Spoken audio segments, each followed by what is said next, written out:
Zipper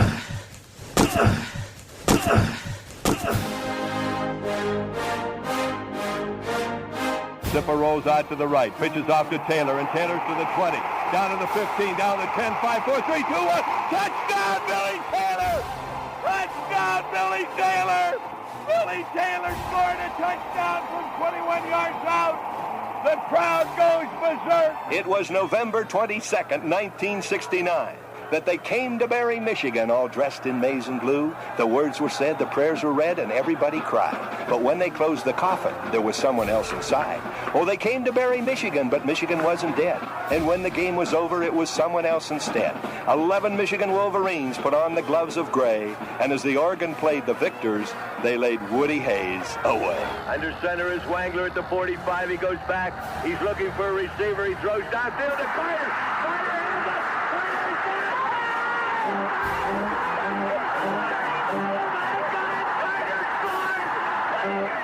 Who's got it better than us? Nobody!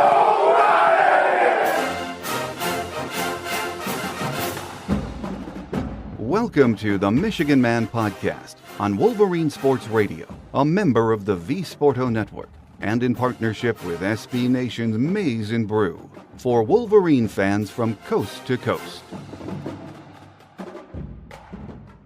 Go Blue, and welcome to the Michigan Game Day Show for the Fresno State opener on Saturday night. I'm your host, Mike Fitzpatrick. Joining us in a few minutes to share his thoughts on Team 145 and the opener will be the radio play-by-play voice of our Wolverines, Doug Karsch.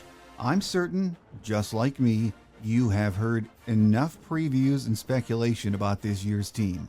Finally, the rubber meets the road on Saturday night in the Big House, and we get to see some football.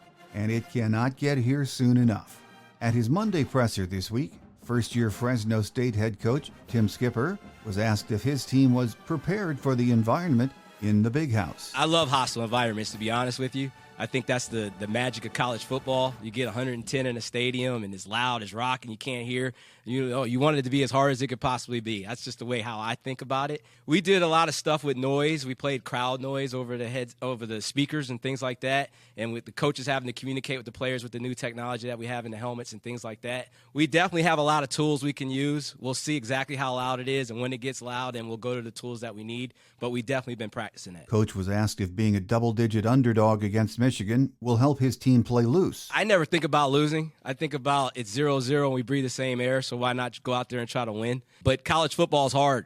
I mean, every game's going to be hard no matter who we're playing, and we just stick to our plan, play hard, play Bulldog football, and let the chips fall as they may. So that's kind of how I look at it, but I'm not a negative guy. I'm more a positive guy, so I think about trying to find ways to win. Skipper was asked how he approached getting ready to face two very different Michigan quarterbacks. College football every year, the roster's going to change, and they still haven't decided on who their starting quarterback's going to be. So we've had to practice against different styles. We've been doing that since last week. So we'll see what happens during the game. We're anticipating seeing both, and we're ready to see both. They're going to do however they're going to do it, and then we're going to have to adjust. And you get ready, you see all the stuff they did last year, and then you get in the first game, and then there's going to be new wrinkles because they obviously have good coaching staff also. So they're going to do things that are good for their quarterbacks and their O-line and their running back and all that type of stuff. So we'll see how it goes. It's a game of adjustments. It really is. And it's not halftime adjustments. This is going to be series-to-series adjustments. If we wait till halftime, this game will be over. So we'll be adjusting as we go. Coach was asked for his thoughts on the opener being a high-profile game with two African-American head coaches. Definitely. That's always a discussion, right? And we're trying to get to where that's a normal thing. It's not a story every time. So I think a lot of African-Americans, me included, are appreciative of the opportunities, and we need to take advantage of the opportunities when we get them. And fortunately, we have two African-American coaches that will square off on NBC national TV. And my goal is to hopefully that's not the story. It's not a question. It's kind of the norm. And once we get to that point, it'll be awesome to get there. So hopefully that happens. But he's done a great job over there, Stromore, and we'll keep it going. And hopefully a lot of guys behind us will be able to get the opportunity as well. So excited about that. Bulldog defensive coordinator Kevin Coyle said that forcing turnovers will be a priority for his defense. Certainly. I mean, we would be very, very happy to be sitting on the bench watching our offense Saturday night. But we know that The turnover battle, as we say each week, is going to be critical. We're going to have to take the ball away. We're going to have to try to get them behind schedule in order to get into third downs where we feel we can utilize some of the things that we do very well on third down against them. That's all going to come into play. But getting the ball back, and like you mentioned, they're a methodical team. They're not in a hurry like some teams that we play. Now, as I say that, they could come out and no huddle and race up and down the field on Saturday. But, we see that every day in practice. We go against that type of offense. We see no huddle stuff all the time. So, they kind of slow the game down and play to their advantage, play to their defense, and just keep pounding and grinding on you. So we're going to have to do a good job of finding ways to get drive stops and get off the field. Coyle was asked if his defense is prepared to face this Michigan offense. You always go into the first game feeling like you have a pretty good handle on an opponent. The difficulty about this particular team is that there are a lot of newcomers on their offense, and the quarterback situation being, I won't call it unsettled, but it's not certain like it has been. So how they implement their scheme with the quarterbacks, whoever plays in the game, it'll be the first time that we're seeing it. So, but as far as us knowing what they've done in the past, I feel really good about that. Now, stopping it is a whole nother ball of wax right here.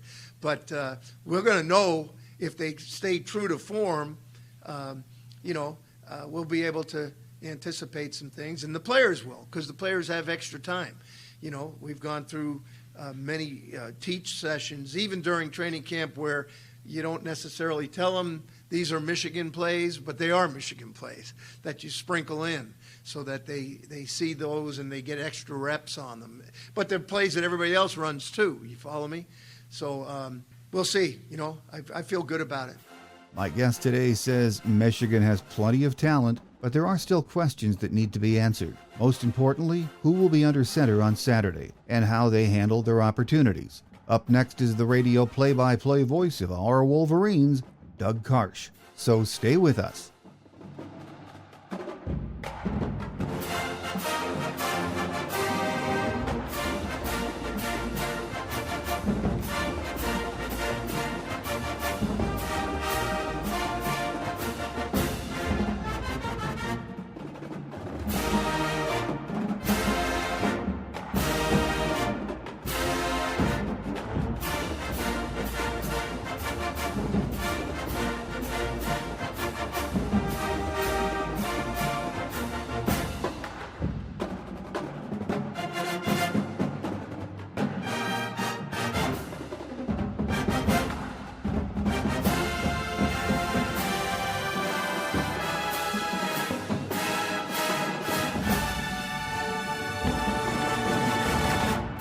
With us today as we prepare for the big home opener against Fresno State on Saturday night is radio play-by-play voice of our Wolverines, Doug Karsch. Great to have you back, Doug. Thanks for having me. Well, Doug, it's hard to believe here we are ready for another season, defending Big Ten and national champions. And I'll start with the question that I get from my listeners every day. Who will be the starting quarterback on Saturday, and will we even know before kickoff? I suspect that we won't know before kickoff, but there's no question I will ask Sharon Moore on the pregame show, and maybe he will tell us before the game kicks off. It's probably not in their best interest to announce it anyway. So I have, it's their program. They can do whatever they want.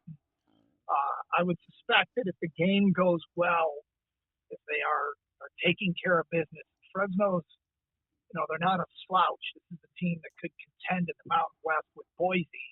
If they can take care of business, they probably would like to get multiple quarterback snaps to give Texas some stuff to think about. But honestly, when you're breaking in so many new pieces, I think you have to make sure you take care of business first. And, a team like Michigan with a defense like Michigan and with playoff aspirations, you think, of course, you take care of Fresno. But the bottom line is there are always first game jitters and stuff that you don't know is going to be a problem. So I don't count these games as sure wins. And they had veteran offenses, and, JJ coming back.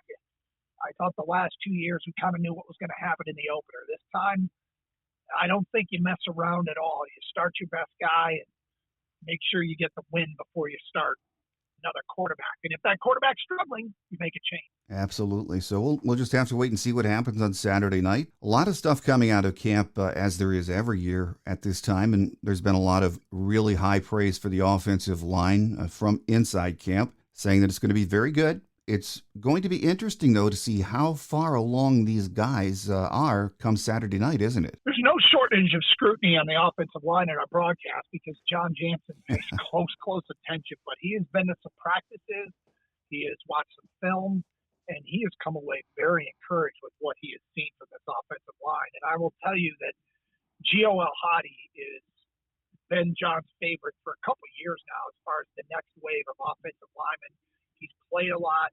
He's a really mature kid. He's 20 going on 35, and they're happy with what Miles Hinton has shown, and it'd be good to see him string together a few good quarters and get some confidence up.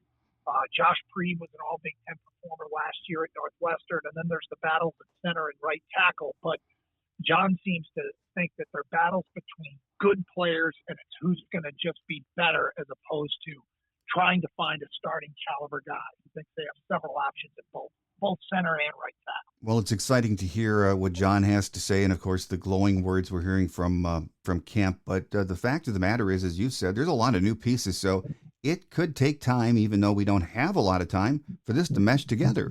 Yeah, and it's a great year for a coach to be debuting as a full-time coach. It's a great year to be breaking in so many new pieces, and it's a great year to be playing this schedule. The new format in college football, it's hard to imagine making the playoff and it being considered a disappointment. So Michigan can probably absorb 2 losses and still be in the playoff mix. I'm not sure if they can absorb 3. That comes down to how many losses teams around them have. But, there's a lot that adds up here to this being a kind of season that they wouldn't have been probably a playoff contender under the old format. Under this format, sure, you can afford to lose a game or 2 and still get in.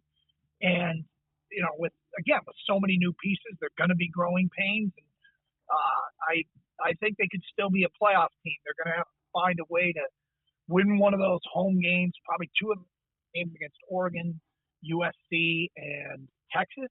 But if they win 2 of them, I think they'll be sitting in good shape as long as they take care of business elsewhere. Well, Doug, as we approach the opener from your vantage point, what excites you the most about the possibilities with the offense? Well, something that Sharon Moore said in his radio show on Monday night, and something that I talked to Kirk Campbell, the offensive coordinator, about that I just find hard to believe, but they both basically said the same thing. They think this offense is going to be faster than last year's offense.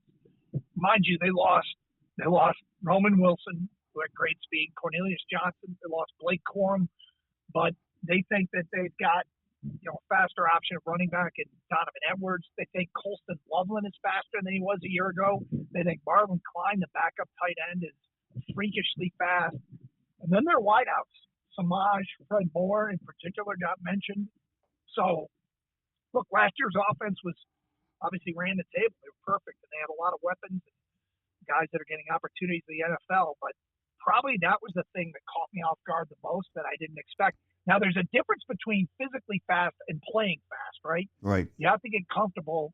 If you know what you're doing and things are, just instinctive for a player, they can play faster. But they apparently have the physical tools to be faster offensively than they were a year ago. It's just a matter of ramping up and getting to understand so they're not thinking while they're playing. Well, flipping it over to the defensive side, for most of us, I think the only question is, can this defense be close to as good as it has been for the last 3 years? I think it can be.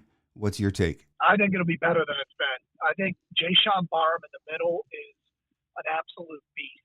And I think their most talented players from a year ago, many of them have taken steps forward. Will Johnson, Mason Graham, Kenneth Grant. And again, I talk to Jansen all the time, and he's always focusing on line play. And John thinks incredibly highly of Derek Moore off one edge. And Josiah Stewart is one of the hardest workers on the team, considered one of the hardest workers on the team. So, I think the ability is there. Always when you're breaking in new parts, will Jair Sugar Hill be able to hold down and not get picked on the corner opposite of Will Johnson? I think the one thing that calls my belief that they'll be better into question is it hurt losing Rod Moore, man. Mm-hmm. But they got a lot of talent there at safety. They like Zeke Berry. Quentin Johnson's a veteran player that knows where to be and made some huge plays last year, the Penn State game, the Ohio State game.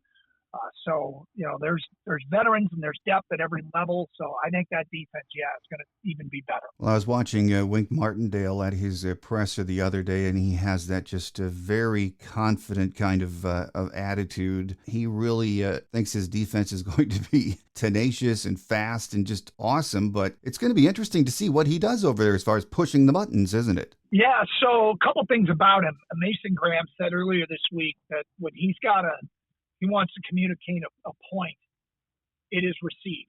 Like he's a no-nonsense kind of guy, and the players respect him, and he gets his point across.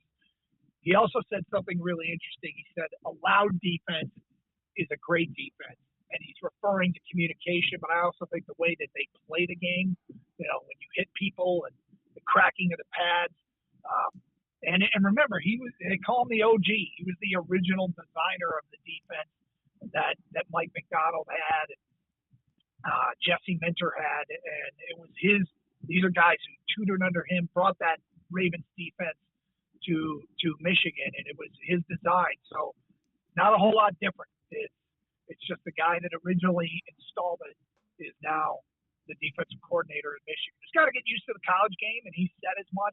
The recruiting, and he said, hey, there's no preseason, but it's still football. And so I think Michigan fans should be very pleased and excited about him coordinating this defense. Well, Saturday night, Fresno State rolls into town for the much-awaited home opener, and they are no patsy. This program has been solid for a long time, and they have some very good athletes. So this is more than a good test in the opener, isn't it? Yeah, Mikey Keene, their quarterback, last year debuted a transfer from UCF, but he debuted at Purdue and set a career high, threw for 360-something yards.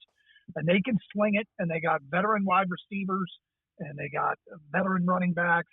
They got some guys up front that have been around. So, it's kind of a typical Mountain West team that plays a lot of offense. And, they were a middle-of-the-pack Mountain West defense, which doesn't bode great for them. So they're looking to improve their defense. They lost Jeff Tedford back in July, and their defensive coordinator is taken over, and Coach Skipper. So we'll see. We'll see how they adjust to him as the head coach. But you know how Jeff Tedford offenses can be. They've got a reputation, and it's what he's made his name on. So, I said it earlier. You got to make sure you take care of business. I mean, I guess it goes back to I was on the sidelines for that App State game, so I know that these non-Power 5, and in that case an FCS team, if they're good, they can give you problems, and so you better show up and play. Yeah, remembering App State, I hate to think about that, but you never know what you're going to get in the opener. There are nerves, new coaches, a lot of new starters, primetime night opener.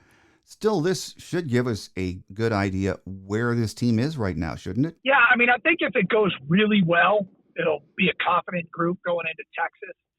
Sometimes you almost don't want it to go well so that the coaches have a lot of film. And I don't mean lose the game, but I mean do enough that you give the coaches plenty to harp on and to emphasize going into a massive game against Texas. And also maybe have Texas come in a little overconfident. So don't panic if it's not perfect on Saturday night. But yeah, I like the matchup. I like the schedule. It's going to be a lot of fun week in, week out. I mean, it's every other week. There's a massive game. Even with all of the questions we have about this team, it's going to be a great environment, a spectacle, as it always is in the Big House on Saturday night. But coming off a Big Ten championship and a national championship, it should be a special kind of an atmosphere, Doug. Yeah, there's going to be a lot of former players back, and obviously all season long they'll be paying homage to the 2023 15-0 team, and certainly that's something that Michigan fans can be excited about, looking forward to. And you're right. Enthusiasm is high. I warn fans. I guess I don't need to warn fans, but remember that a loss isn't fatal anymore, and it's okay. It's just as long as you get better week to week, and try to get to the finish line with no more than 2 losses. I think a 2-loss Michigan team, given their schedule, gets in. There's a chance a 3-loss Michigan team gets in. So everything's changed. I wasn't a huge fan of the changes, but I don't want to turn into a dinosaur and just say it was better back in my day.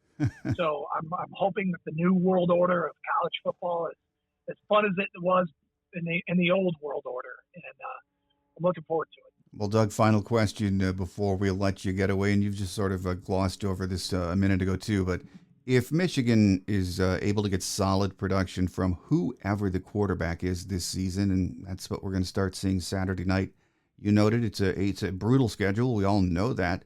Do you really envision this team as being capable of being 10-2 or 9-3 this season? Oh, without question. Oh, yeah. With that defense, I mean, look, the way I look at it is last year an Iowa team with no offense and a great defense. Under this year's format, that Iowa team would have come dangerously close to making a playoff appearance. Now, this is a tougher schedule, but I also think Michigan's offense is better than Iowa's offense was a year ago. And, yeah, it's a tough schedule, but there's so many critical games at home, right? I mean, you've got Oregon, USC, and Texas all at home. I think of all the newcomers that they're playing, probably the team to play on the road is Washington, given that their whole roster got gutted, man. I mean, that was a lot of trend. I really like Jed Fish as a coach, but they have so much to replace there. It's hard to know what they're going to be. So I think the schedule, while hard, does have some things that work in Michigan's favor. Winning the Texas game would go a long way towards jump-starting and getting everyone in again and believing that this team can be special. So could they be a playoff team? Absolutely. And something that I love as we get closer and closer to the season, more and more of the experts nationally are counting Michigan out. And I just don't think that hurts them in practice. It doesn't really hurt them in any way. It probably motivates them even more. So, go ahead and just do what people are doing, which is they're a bold pick to leave out of the playoffs. Well, we'll start getting some answers in just a couple of days. I know everyone can't wait, and we can't wait to tune in to you and John and hear what you have to say during the game. So I know it's your very busy, it's very busy all year for you, but particularly from here until the playoffs. So we'd like to thank radio play-by-play voice of our Wolverines, Doug Karsch, for taking time from his busy schedule to join us. We appreciate it, Doug, and we hope to have you back on in the future. No problems, anytime.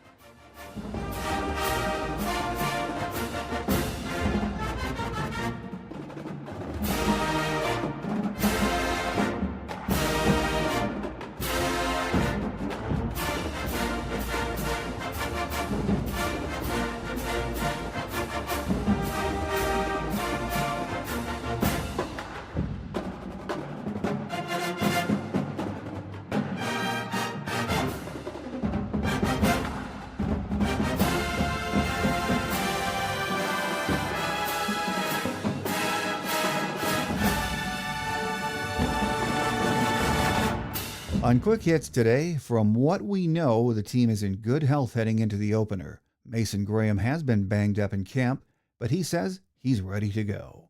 Here are a few game day notes of interest. This will be the first meeting between the two schools.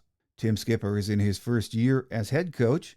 He took over the job this summer when Jeff Tedford stepped away due to health reasons. Skipper is a former Bulldog player. Last year, Fresno State was 9-4 overall, 4-4 in the Mountain West. They finished the season unranked. They return 8 starters on offense, 5 on defense.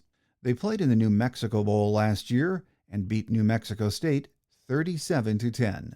Kickoff is scheduled for 7:30 p.m. and will be broadcast on NBC. The weatherman says, at least right now, that it should be a perfect night for football. Daytime highs are supposed to be around 80, dipping into the 70s or upper 60s by game time. There is a slight chance of rain, and winds will be light and variable around 8 miles per hour. So here we are. The Big Ten and national championships are in the rearview mirror. We'll savor them forever, but it is time to move on and start another chapter. Anticipation has been growing for this game by the day since camp started. Expectations are sky high, as they should be, but you never know it's real until you tee it up against another opponent. Fresno State is a good program, and this should be a really good test for Michigan. So enjoy the atmosphere and the game. Next week it gets very real. Number 4 Texas will pay a visit to Ann Arbor. Only the second time these two storied programs have played. The first meeting was a classic in the 2005 Rose Bowl, a 38-37 Texas win. My scheduled guests on Tuesday's Visitors Edition are either Longhorn Radio play-by-play voice Craig Way or beat writer Danny Davis from the Austin American-Statesman. We'll see whose schedule allows them to join us. Then on Thursday's Michigan Game Day show, we'll be joined by the Angel of the Big House, beat writer Angelique Schengelis from the Detroit News. So tell your Wolverine family and friends about the show and join us again next week. That does it for now. Have a great Wolverine weekend, everyone. I'm your host, Mike Fitzpatrick. Think victory, beat Fresno State. Until we meet again, take care, and as always, go blue. Thanks for joining us today on The Michigan Man, here on Wolverine Sports Radio, a member of the V Sporto Network, and in partnership with SB Nation's Maize and Brew. Our listener lines are open 24/7 for your calls at 313-263-4842. That's 313-263-4842. Or email us at themichiganmanpodcast@yahoo.com. That's themichiganmanpodcast@yahoo.com. The Michigan Man Podcast is produced at the studios of Robin Lynn Productions, Allen Park, Michigan, and is not affiliated with the University of Michigan. Go Blue!